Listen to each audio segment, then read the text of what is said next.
Now, when we look at our religious literature from the Islamic perspective and the non-Muslim perspective, we find that actually, before coming to this world, we have actually existed at another time or in another realm, where we knew very well what we were coming to do on the face of this earth. That's the first thing we need to understand, that I am upon this earth through my own choice. And it makes reason, and it makes sense, perfect sense, because God by definition is most beautiful, the kindest of the kind, most merciful, benevolent, giving, charitable, loving. And if He has instilled within the heart of a parent that they cannot withstand the suffering of their children, then by priority God, who has instilled parental love within us, should be filled with parental love, and by priority He should not be able to see us suffer.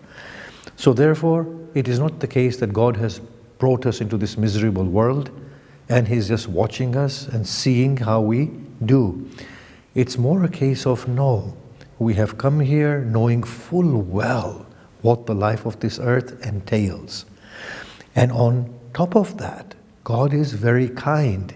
He would not allow us to come to this world had there not been immense benefit for us through the life of this world. We need to then tweak our thinking and think a little differently. Now, when we look at the religious literature again and borrow from other religions, we will see that, well, whatever comes to us is somehow due to come to us, whether through a karmic mechanism or through an oath that we have taken, or a pledge that we have made, or a test that we have decided to take. But all of this is happening for a very specific and particular reason. And there is good within it, and we need to awaken to that good. So now let us talk about it a little bit more in practical terms. So when we are faced with difficulties, we can analyze it in the following way. That, well, do I deserve this? I do not see anything in this life of mine that I have through which I should deserve such a reaction. So therefore, is it a case that I have existed previously and I am carrying the burdens of a previous existence with me? In the Islamic literature, we are told that prior to coming to this world, people were sincere and people were hypocritical. So it just says that there was something that has gone on prior to this life. According to the karmic understanding, we have all brought something into this existence from our past life, and we need to clear our records. But even if we don't go to a previous life, we can easily understand that when we are so influenced by our parents through their genetic makeup at a physical level, then at a psychological level as well, we will be influenced by our parents. And if humanity is one reality, then whatever humanity does at any point, its burdens are carried forward to the next generation.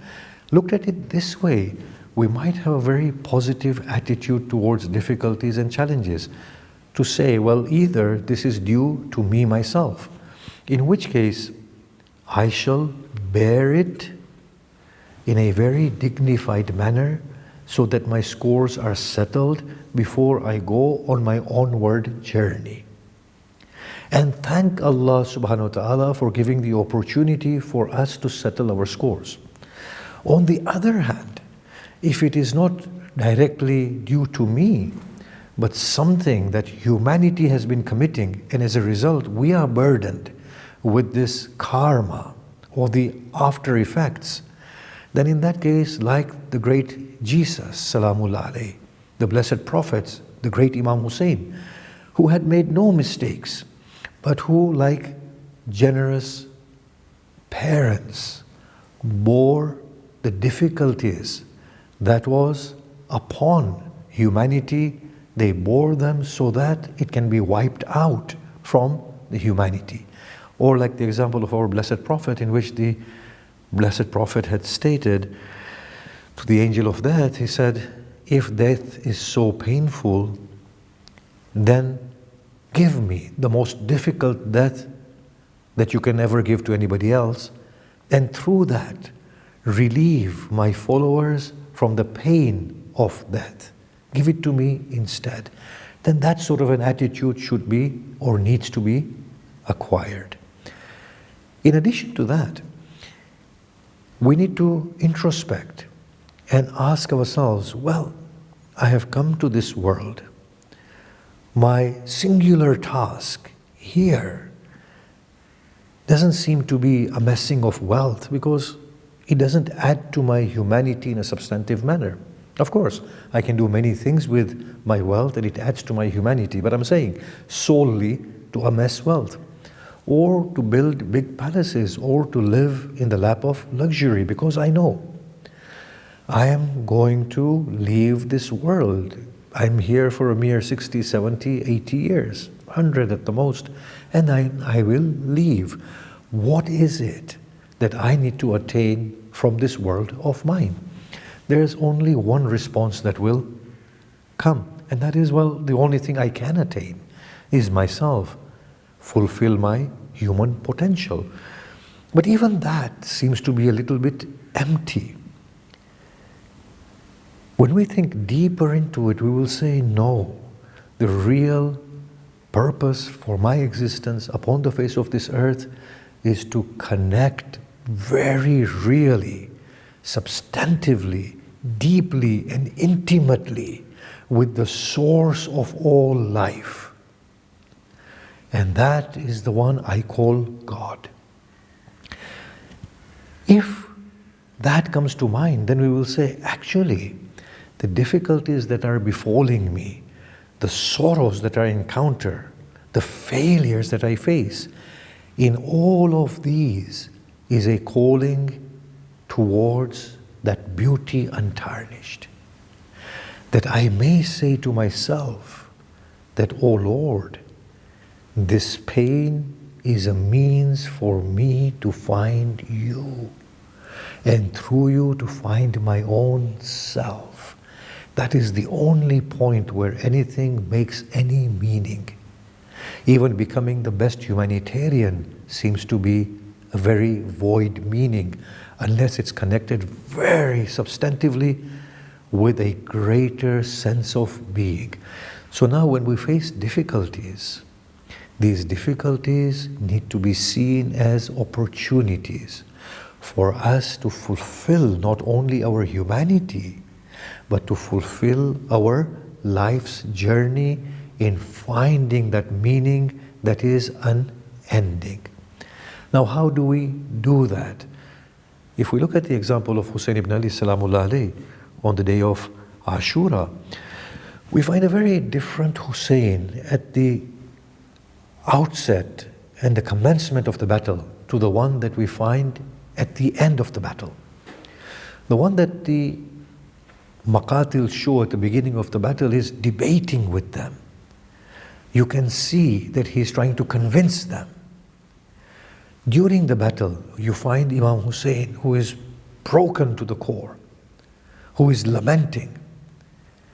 Then we find Imam Hussein at one point cursing some of his enemies. At another point, we find him in a state of utmost despair when he sees the fate of his family after him. But at the end of his journey, we find a man that is torn to pieces, hungry and thirsty.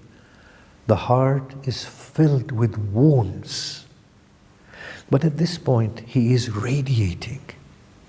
There is serenity that prevails upon his being.